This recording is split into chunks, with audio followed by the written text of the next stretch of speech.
Welcome back, my friends, to another Kohan Duels video. Today we have Game 3, 1, 2, 3, of Flute versus Zeza. Zeza won Game 1 on Destiny. Epic game. Used some Shadow Knights. It's pretty cool. Flute won Game 2 on Blizzard of Oz. Zeza could just not break through the center. And now here we go. On the Game 3, it was Zeza's choice from losing Game 2, and he chose Vargen. Smallest map in the pool. An evil-looking map. And I have a friend joining me. What is your name, dear friend? That's right. I'm BoNT, and I'm very happy to be here. That indeed is BoNT. Hell yeah. Happy to have you here. Happy to get this going. And if you are ready, if you got your casting pants on? Oh yeah, for sure. Then I got mine on. Let's do this. Alrighty. We got Vargen here, and in the north we have Zeza, the Ceyah player, going for some Shadelings immediately, and looks like trying to move them out on the map, maybe trying to do a gold steal here. Down here in the south, we have our Nationalist player, Flute. Going for Quarry first, it looks like it's going to be an Engineer first build. Yep, both of them getting their quarries really quickly, and getting their stone units. I believe both of them have a company of engineers right now. Yeah, it looks like both of them went for that quarry first into engineers. Both of them immediately moving their engineers out to get their explorable gold there. And look at this. Zeza's Shadelings are just a little bit behind. Trying to steal the Ancient Ruin and failed. And then trying to steal the Monolith over here and also is going to fail. Meanwhile, over here, we have Zeza's engineers. Took their Ancient Ruin and are now going for that 40 gold Monolith. Now, this is a weird map. Every map in the pool during this tournament had those 70 gold Ancient Ruins, but this map is the only one that has this 40 gold Ancient Ruin that's pretty close by, so you can really just kind of go from one to the other. Over here, let's he's almost found it, and he got it there, and... Oh my lord, went a little too far, and holy shit! Oh, that is expensive. That is not supposed to happen when you do that. So that was a really clear error, just not paying attention and mismicroing there right off the bat. And this is really going to set Zeza behind. I mean, you can see he just immediately rebuilt those engineers, but that's like just 70 gold done. That he just does not have now. I mean, it looks like he's going straight for econ at this moment, trying to make up that lost gold and just be as efficient as possible, get his settlers, get a new company of engineers, get that gold mine as soon as possible. But yeah, that's a big chunk of cash there. That's the dragon just claimed. Yeah, and you can see here he does seem to be going for a more econ-centered build, going for the Carpentry Guild into the bank. And this is a bit of a weird choice for this particular map. You know, this is the map that everybody thinks of as by far the most aggressive map. It's the smallest map, shortest distance to your enemy. And Zeza's gone fairly aggressive builds on the other two games of this series, but at this particular moment chose to do the econ, I guess just to make up for what he lost there. Yeah, it's not a good idea to try to do a really aggressive build when you're missing nearly 100 gold out of your budget, so to speak. So I think it was a good call. Yeah, I think he kind of just felt like he did what he had to do there. Over here, we have Flute doing pretty much the same kind of stuff. Ooh, Kohan's getting a little trapped there, but oh my god. Beat up. I really hope she gets out of it. Beat up. Oh, wow. Oh my god, 30 health. That was almost a really huge blunder from both sides. I'm sure it would have made Zeza feel a bit better if Flute lost that Kohan. Not that he would have known, but it would have evened up the score a little bit. Yeah, it would have put them at a pretty similar level there, but yeah, looks like Flute saw that and pulled her out in time. Or she got stuck. It actually looked like she might have gotten stuck there. She did. He had her retreated. You could tell it's a white flag there. So he had tried to retreat her, and she just got stuck by shitty pathing. And he was almost a victim to shitty pathing, like we all have been. Yeah. Someday it'll get you too, Flute. Someday. Unfortunately, when you realize that units have collision in this game, yeah, it's not a happy moment when your hero can't get out. So it looks like the players are both getting their Gari at pretty much the same time. Flute was able to claim his a little bit earlier, but very comfortable timing there. We got the first bone bows coming out for Zeza. He's just kind of leaning into the wood that he got from the Carpentry Guild. Getting a bit of an army up is both players. And plus 42 we have for Zeza to plus 51. So at this point in the game, there's really not too much to say. Flute's gone the exact same opener he has every single game in this series. It's the same four components that we see out of this town. The same first two companies. He's going to be getting his settlers out of here soon, I assume, is where he goes from here in this build, but maybe not. He charges up his economy a bit in his main settlement, and then like grabs an indie and starts getting everything rolling there. Yeah, from what I can see. And he really doesn't seem to be in any sort of rush to get settlers. I mean, he immediately went for the Carpentry Guild out of the Gari with his money there. And look at this. The timing on this is exactly the same, too. Again, Flute is just 5 to 10 seconds ahead. But both players claim their Gari and then are going to claim their Bandit camp at right about the same time. Yeah, pretty neck and neck at the moment. And what does Zeza do? Just a blacksmith in his second here.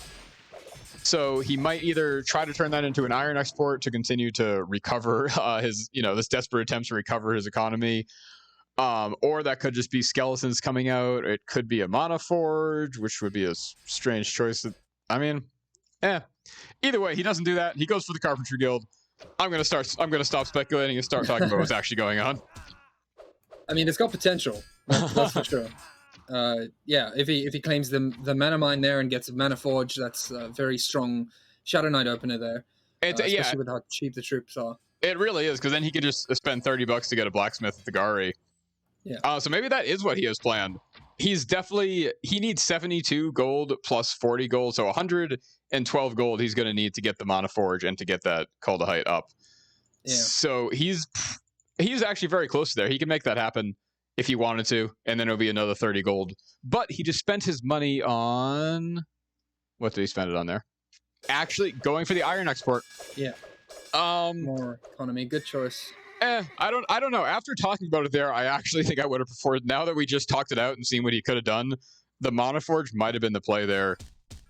It might have been, but the thing with one thing that Flute talks about quite regularly, notice he's got the Gari there, also a very strong choice against went for the short Gari instead. Interesting.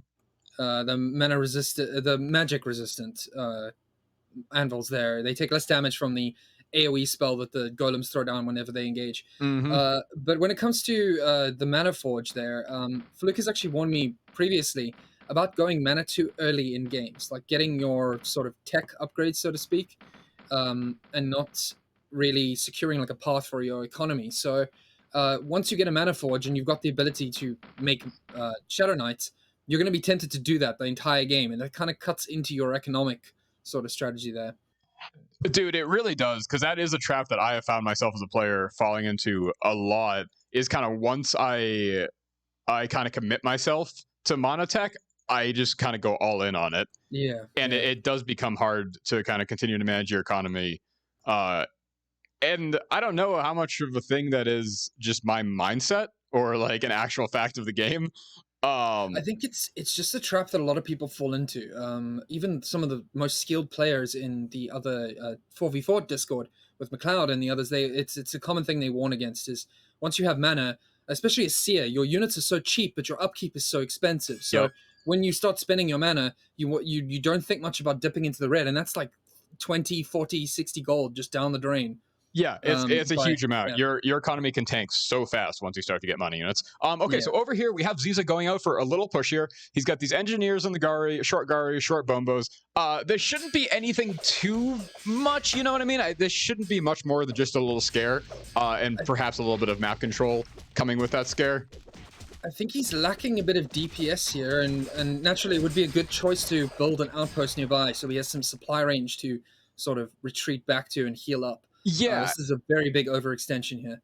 Yeah, it is so far. I mean, if he just tries to... Again, it really depends what he does with it here. He's clearly did not build that outpost, so in theory, he's not really going for a big extension here, but he is moving pretty deep in there. This is starting to look a little more like a scare. Now, he definitely has...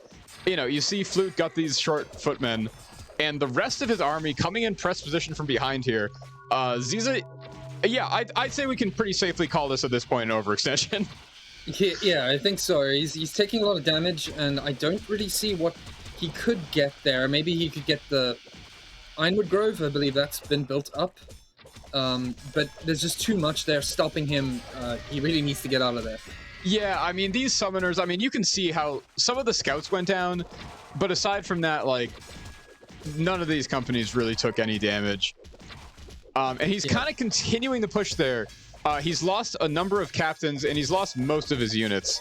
Yeah, that's bad. The only option he has at this point is to rout them, and you have no idea where they will go. So Yeah, anvils go down, and they're expensive. That's the thing about indie units. Indie units do not ever get any sort of bonus from Armory Guild or from Carpentry Guild, or not bonus, but cost reduction. Discount. Yeah, you'll never pay any less for them. Oh god, so Janser here is getting absolutely surrounded. Oh my god, he goes down. Yeah, it's I believe it's because the Bone Boys were still alive in that company. If they were dead, then he could move at his full movement speed. Yep, he was moving a lot slower because of that. Yeah. So that was a really failed attack. That kind of didn't make any sense. It was a huge overextension with not the right unit comp at all. Now, Zeza, for what he has going for him, he is still sitting at a good economy. He's at plus 82, plus 76 now, against a very similar economy from Flute. So he's definitely going to be on the back foot now, but at least he has an economy to fall back on. Yeah, it wasn't a complete all-in or anything that he failed. He very much has something to fall back upon, but Flute's pretty happy now with his position after what just happened. He is starting to take this side of the map, which is going uncontested. He's built an outpost here to start to take control of this side of the map as well. He has more settlers on the way. Now, Zeza does have some settlers here as well, but what has he really done aside from that to kind of further his position? Okay, it looks like he's going for Strangler tech here. Yeah, there's not many reasons to build a barracks in a Gary unless you're looking to get paladins, which are a bit redundant on Gary for the most part. Yeah, absolutely. The spell immunity is already inherent to the Gary, so one of the biggest boons of a paladin is not really relevant with them.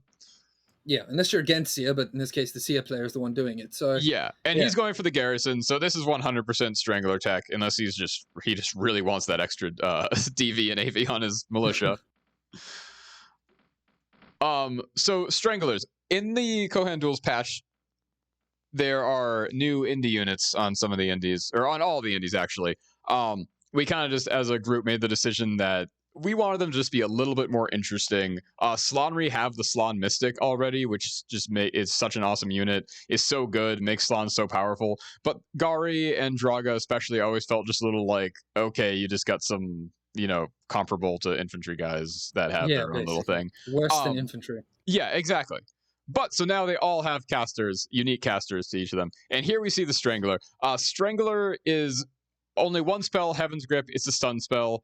But she also gives these really awesome modifiers provided, where she gives more morale, gives more melee resistance, gives more cold height resistance. So it really just adds into the beefiness and tankiness of what Gari already are, and then just has that little bit of a boon to stun guys. They're a fun unit to play with. I really enjoy them. Enjoy how they've worked out in the patch, and it's I think it's a good call. It's not a very high damage company, but it is very durable, and it has nice crowd control options. Yeah.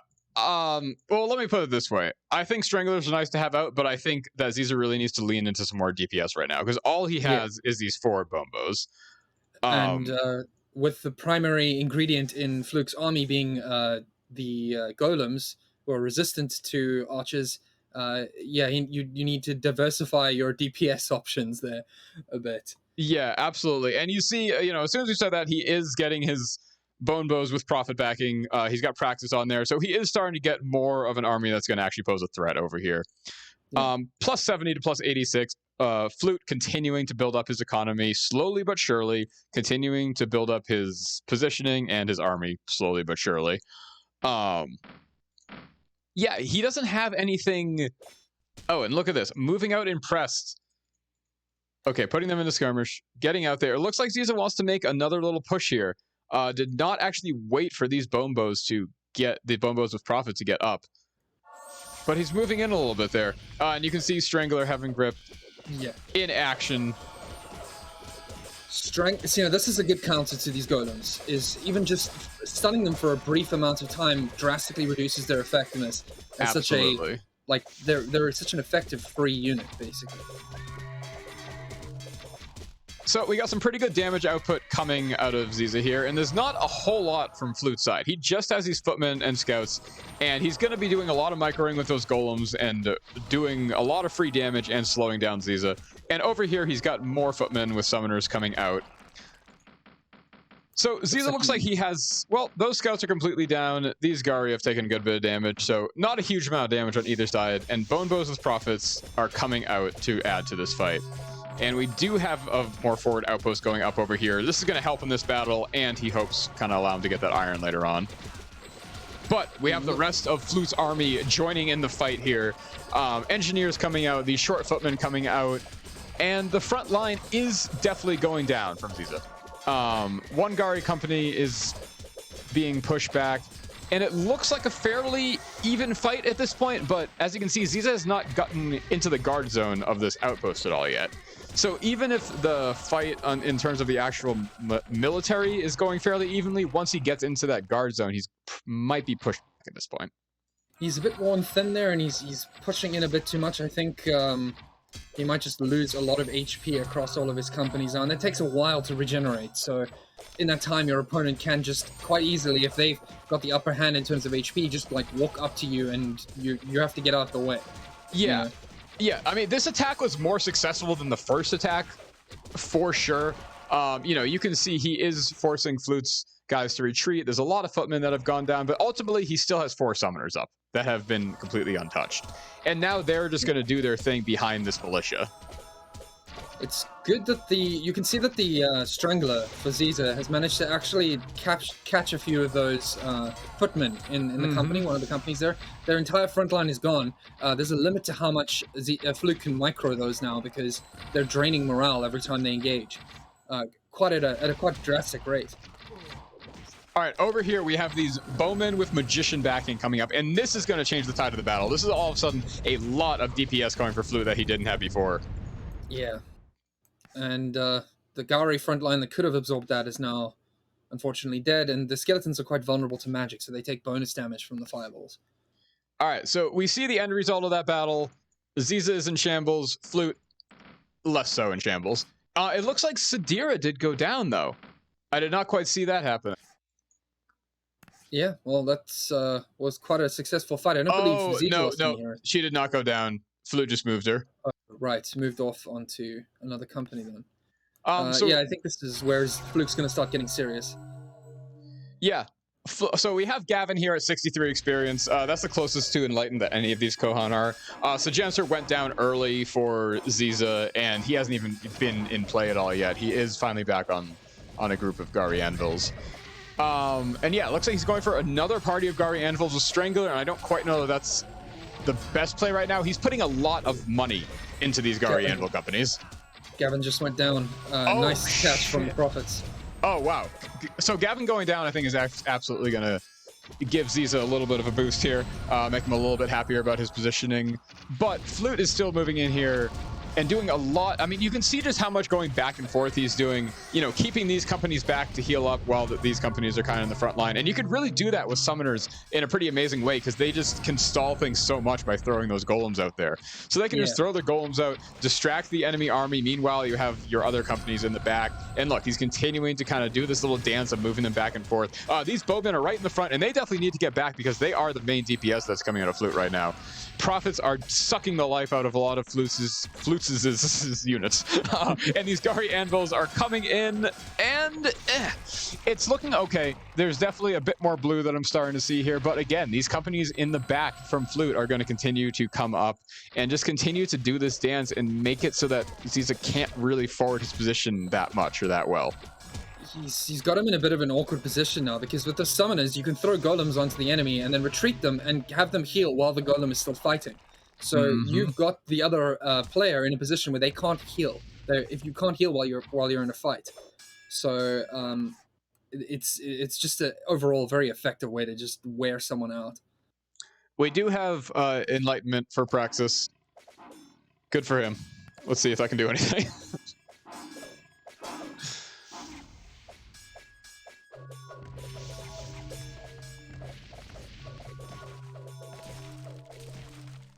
Gavin's still dead. That's a crying shame. It is. That's sad. So it looks like, we got some super scouts coming out for Flute, and we also have Nightbringer tech, which is gonna have zealots in here, fanatics.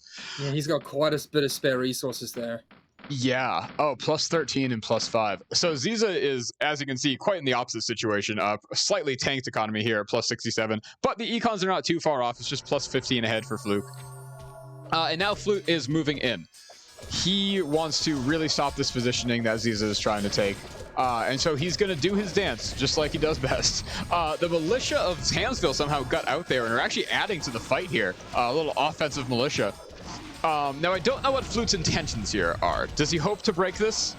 I believe he's going to use the Super Scouts to come around from behind and try to take out some casters. He's got a very well-rounded army at the moment, and he's got a lot of options. So he's just dancing his companies in and out, healing them, and looking for openings. Trying to get Zeza on the back foot. And look at that. These guys are not moving. They are not even entering the battle yet. More Gari anvils coming out from Zeza, and he's continuing to sink a lot of money into these anvils. And here come the Super Scouts starting to move in. Oh, yeah, there they come. Right after... Oh, Nationalist Engineers go down. So that actually is a pretty big money boost, in terms of how much money Flute just lost. Zeza's happy about that. Super Scouts are getting caught by the Stranglers, but they are able to go in there, fire some shots, do some good damage. Meanwhile, these footman companies of summoners are they're still barely hurt, and they're still just throwing in golems and dancing and doing the same stuff and continuing to whittle down Zeza, while Zeza is not able to whittle down Flute. Yeah, if I were in any of those companies for Zeza right now, I'd be very, very stressed out with how many golems would just keep coming. Yeah, I'd be fucking pissed. I'd be really pissed every time I saw a golem if I was one of those Garis. Yeah. I would rue the day that this fucking Ceyah overlord took over my town. Yeah. And look at that. GG. Zeza decides to call it right then and there. To be honest, I was not expecting a GG right there. That wasn't what I expected to be game over, but he was still clearly behind. And with losing that central position, I guess he felt that it just wasn't worth continuing to even fight. He knew what his fate was. It's a pretty critical position. I mean, it's definitely when you get started in a game and you dedicate yourself to one side of the map and you're like, okay, I'm going to do well on this side of the map, and you get completely pushed back all the way back to your base and you're locked out of that side of the map. It's just massively demoralizing, especially when you know that your opponent has like a fully fledged army there with cavalry and summoners and lots of different options there to deal with you. He expected an attack on the other side there. I suppose he was vulnerable to it. I mean, yeah, Zeza had these three zombie companies he had up, expecting the counterattack, which is interesting. That was, I mean, that's 70-something gold that he pumped into those that didn't really end up becoming relevant. There was just a lot of, like, economic mismanagement there from Zeza. This was at the end of a long series that was stressful for him to begin with, and so I think he just went into this game perhaps a bit tilted, perhaps a bit just like wanting to get it over with. And then after those engineers died in the beginning, it was just like, fuck me. yeah. I believe the live stream is still up in there. So if anyone wants to watch our friend Zeza over here play those games, they are there. But naturally, the situation being what it was, there is this set of games. It was really, really like energized and like I don't know exactly how to describe it, but the first match was like really like energized, and there were a lot of people like showcasing their strats. And I think as the games went on, the maps became less and less familiar in a sense. And all these things come in when you haven't really practiced a map or a particular build on it. Yeah, absolutely. I mean, I had practiced Destiny 8,000 times. I had practiced Blizzard 2 times. You know what I mean? Exactly, yeah. Destiny and Elscar, my favorite maps. Yeah, for sure. Yeah, like BoNT said, you can watch my first person of me playing this match. I was kind of a salty little bitch and not in the best mind state. But if you want to see that and see a player tilting and getting really, really frustrated by 8,000 golems thrown at him, then it's all good fun. Go watch it. Yeah, it was a good game between you and Fluke there, and it was a good match. I'm really glad that we ended up casting it because it gave me a better perspective than just seeing it from my first person perspective there. Yeah, for sure. Yeah, guys. So Flute takes this one 2-1. and we got a few more matches left to do for this tournament, and we'll keep putting them up. And I love you all for watching, and thank you so much for being here, BoNT. I thank you so much for having me here. Yeah, man. I love this stuff, man. All right, thank you all. See ya.